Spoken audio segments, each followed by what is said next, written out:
Do you have a view on who you'd like to see as the next Prime Minister?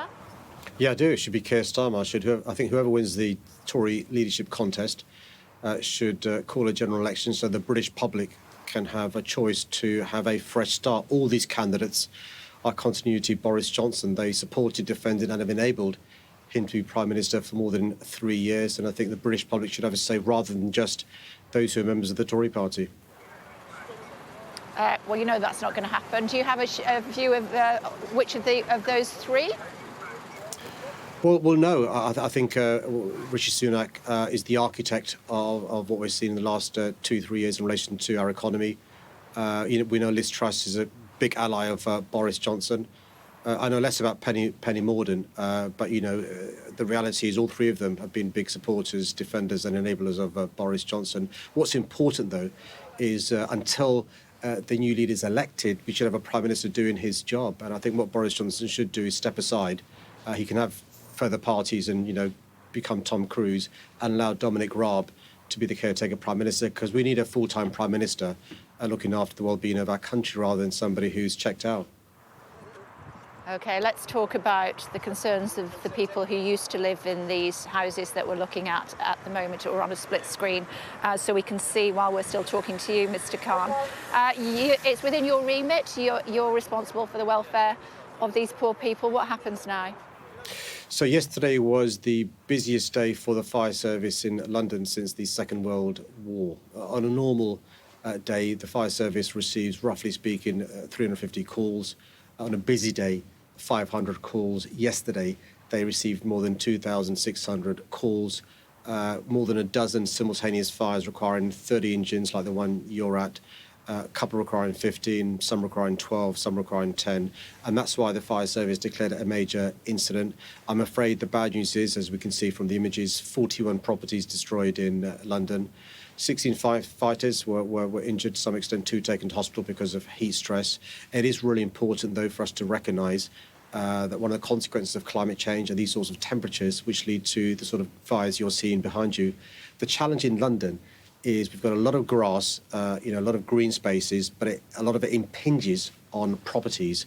And when you've not had rain for a long period, when the grass is incredibly dry, fires can start very quickly and spread even faster because of wind, and that leads to properties being destroyed. The good news is the fire service today will be providing an excellent service. The first fire engine today will reach you within 6 minutes. The second engine within 8. Yesterday, it was taking 20 minutes because of the pressure the fire service was under. You said 41 properties destroyed. Sorry, can you just tell me a little bit more about that? Yes, a number of properties across London destroyed. Some homes, as we're seeing, some warehouses and other properties as well. And a major factor was in some of these properties being destroyed was their proximity to grass. Many properties in London are next to grass, and it's similar to what you see in California and in the south of France in relation to fires next to densely populated areas. So in this country, the main fires of this scale we see is in the national parks or the moors, which don't impinge a property. Unfortunately, in London, many of our properties, which is a good thing for the vast majority of the time, many of our properties are next to green spaces. But one of the downsides is when you have this exceptional weather, this red alert level 4 according to the Met Office, you have situations where fires can start easily and spread even faster. This area is not within the ULEZ zone. ULEZ zone, very important to you, of course, isn't it, in trying to tackle climate change. Is that something that you're going to have to look at and spread that area out even further? Well, there's one of the things that really makes me angry in relation to what we've seen in the last few days is it takes what we've seen in the last few days, this extreme weather, this heat wave, level 4 red alert.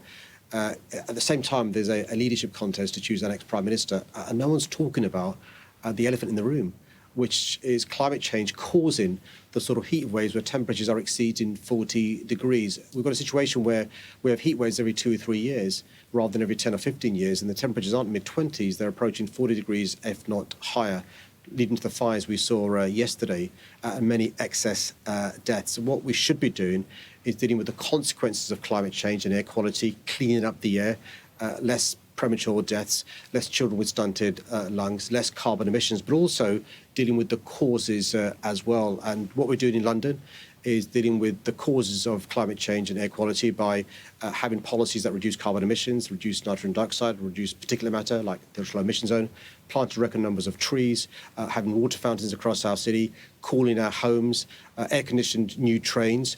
But what we need is support from the government as well, because we can't do it alone. And the only people that can really support us to tackle climate change in terms of the causes, but also the consequences, are the government. Rather than us kicking the can down the road, we should be sprinting to get to zero carbon. So you're saying the government's failing on climate change, on their climate policies. What are you suggesting?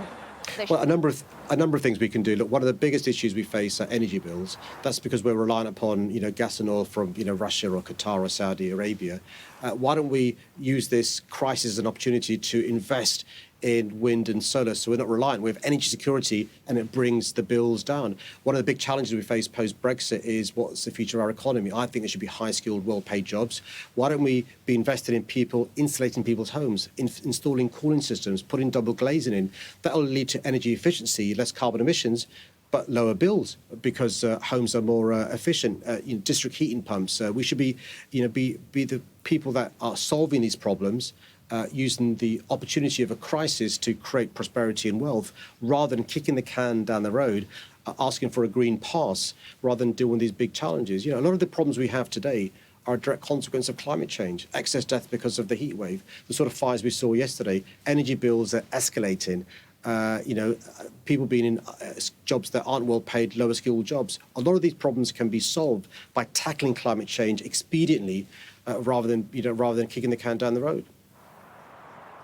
And what advice are you giving to the people of Greater London over the next few days? I mean, it is getting cooler now. I heard talk of barbecues being banned, certainly in parks. I know that when they have hot days, or used to, when they had very hot days in Australia, barbecues were just banned. No one could have one, even in their back garden.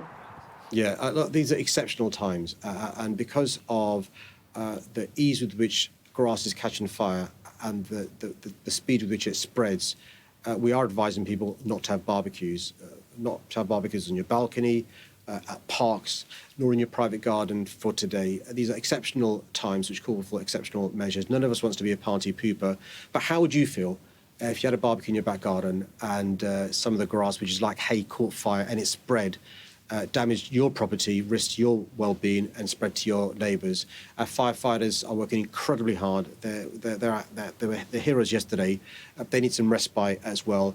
A very simple thing we can do is just another day without a barbecue. And please, also, if you're near water, don't be tempted to jump in, whether it's the Thames, whether it's a canal, or whether it's other forms of water. Over the last few days across the country, we've seen 9 people losing their lives. In London, tragically, a 14-year-old child jumped into the river near Hampton. His body was recovered yesterday. So let's try and be sensible whilst we're going through this heat wave, to support public services, but to support each other as well.